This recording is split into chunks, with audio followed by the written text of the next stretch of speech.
రంగారెడ్డి జిల్లా చేవెళ్ల పార్లమెంట్ అభ్యర్థి కొండ విశ్వేశ్వరరెడ్డి రాజేంద్రనగర్లో ప్రచారం నిర్వహించారు. టీఆర్ఎస్ నాయకులకు డేట్ ఎక్స్పైర్ అయిపోయిందని కొండ విశ్వేశ్వరరెడ్డి అన్నారు.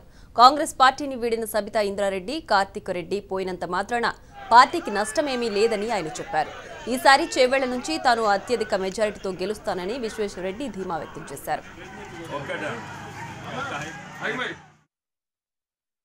కార్యకర్తలు ఉత్సాహంగా ఉన్నారు. ఎందుకంటే మంచి రెస్పాన్స్ వస్తుంది. ఎక్కడ పోయినా కూడా తప్పనిసరి గెలుస్తారు. ఈరోజు దుకాణాలకు పోతే కొంతమంది అడిగినరు, ఈసారి తప్పక మీకే ఓటు, కాంగ్రెస్ వస్తే ఒక ప్రశ్నించే గొంతు వస్తుంది అని నేను చెప్పడం జరిగింది. ఈసారి ఎన్నికలలో అంత ప్రభావం చూస్తే, సర్వేలు చూస్తే, నా సర్వేలు అవతలకి టీఆర్ఎస్ సర్వేస్ చూస్తే 100% ఇక్కడ కాంగ్రెస్ గెలుస్తుంది, భారీ మెజార్టీగా గెలుస్తుంది.